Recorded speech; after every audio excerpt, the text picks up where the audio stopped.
Well, hello there, friends. Hope this video finds everybody doing well and in good spirits. And while it's way too windy to be outdoors doing any shooting, I figured I would put this little contraption together. And as you could probably guess and tell already, it is a loading stand for a black powder revolver. So what I'm going to do is assemble this and give you all some measurements as I do. And when it gets all together, we'll take a look at it as it's together. And the reason why it's disassembled right now is because I'm actually going to go back through and glue everything together. So stay tuned. Okay, so before I go ahead and glue all this together, as you can tell, everything's been pre-drilled. All the countersink holes have been drilled because I've had it assembled. But the purpose of disassembling right now, as I mentioned, is to go through and glue everything together. So let me give you some measurements here just in case you're interested in building one of these.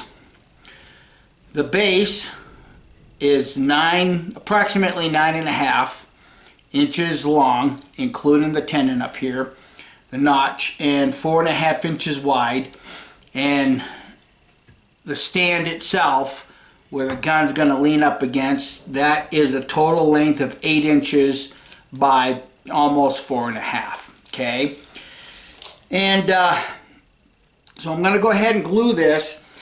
Now I've got many years experience in the cabinetry business, and one thing that I've always learned in the cabinet business, if you're going to do a glue up, make sure you use clamps before you screw anything together, because if you don't, you have a great chance of breaking screws.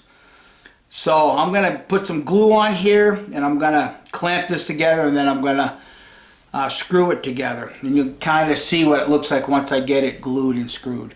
And again, if I haven't mentioned it, have a damp cloth, because while the glue is still wet, that's when I like to wipe it off. And the material that I'm using is maple. Glue's just a little runny, so I'm going to use my finger, spread it with my finger. I don't want to get way too much or overkill on the glue. It's not necessary, but it's just enough to hold everything together while I clamp it and screw it. And I'm using Titebond 3. It is completely 100% waterproof. And I use this when I make bows also.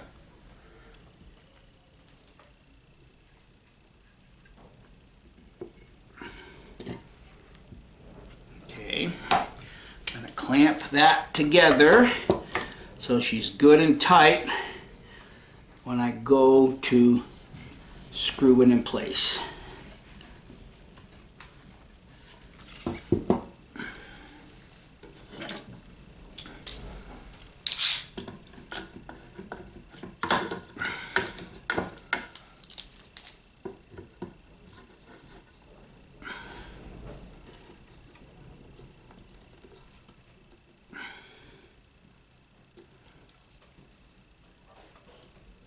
And I'm flush on the bottom.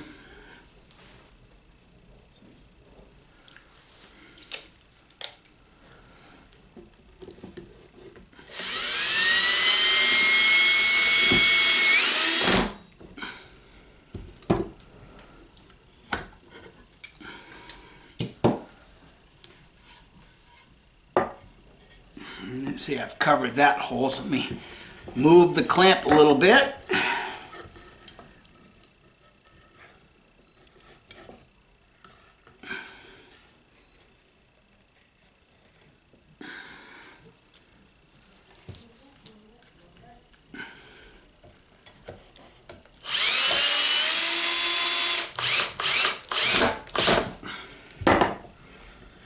Okay.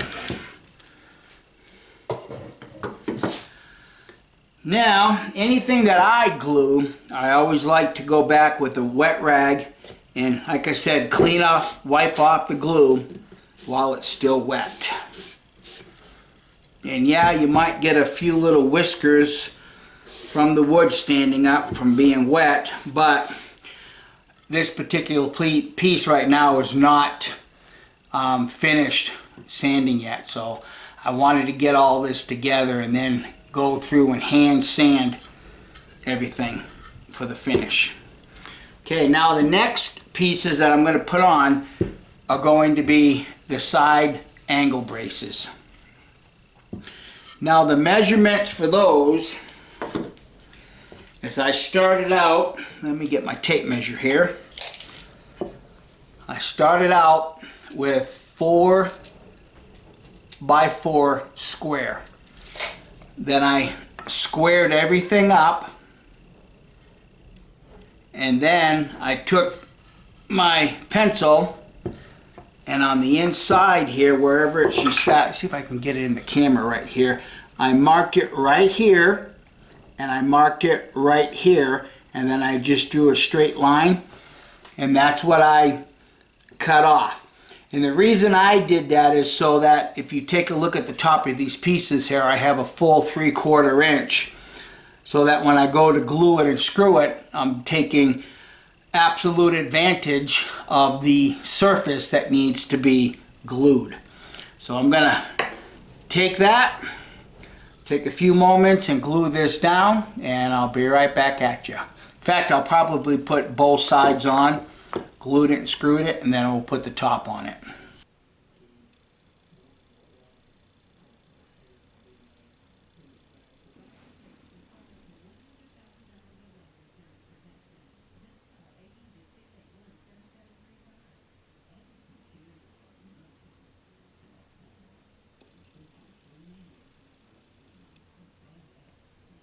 Now the top, which is going to be the rest, obviously is as wide as this, about 4.5, and it is about 1.75 inches wide. And what I did is I found the center and I used a 1/2 inch wood spade bit and drilled it as close to this edge right here, and then I went in afterwards with a file and just kind of filed it clean. So let me get this glued on top, and then we'll talk about what I did in the base to support the grips. Okay, I know everything's probably upside down, but there's the stand. Here's my 58 Remington Sheriff's model. Fits in there just nicely.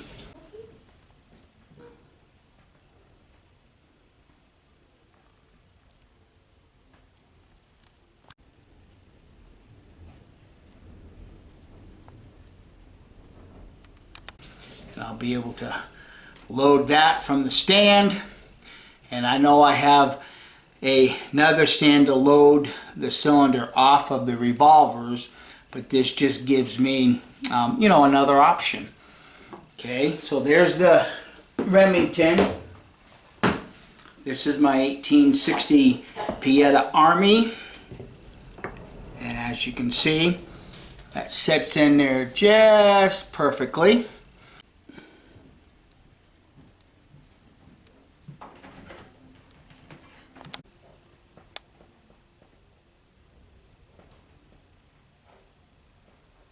I'll be able to load with that right here, and it's not going to go anywhere because these side pieces really strengthen the back of this. Okay, and then now for my 62 Pocket Police, and I also have a 62 Pocket Navy, and those will sit in there just like that.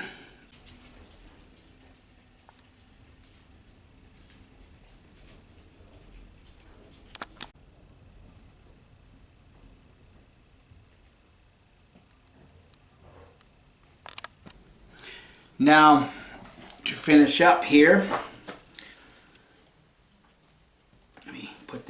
the way. I figured out where the base of the grip for both style revolvers, where they both need to fit, and I drew a straight line across here. And then I just took a lid for a jar and kind of like semi-circled it, centered it, semi-circled it. And then I just took my Dremel tool with various bits and just gouged it out. Now I do have to go back and do some sanding, of course, but that's where I'm at with it right now. So I just kind of give everybody a little bit of an idea. If you're looking to make one of these pistol loading stands, this is how I did mine. And it's just 3/4 inch maple. And like I said, I got to do some hand sanding. And a little bit about stains. Since maple is diffuse porous, there's no pores in maple, it's very difficult for maple to take a stain. So probably what I will end up doing when I get it all sanded is I'll probably just soak it really, really well with Danish oil, probably with the natural oil. I do have some black walnut Danish oil, but there again, being maple, it's not going to take the stain very, very well. So anyhow, that's the project. If you friends are looking for still a source of felt wads, pre-lubricated felt wads, please, go on over to my Etsy store. You'll see everything that I have available, along with a variety of powder measures also. So thanks for watching, and I hope everybody will have a wonderful day. Bye.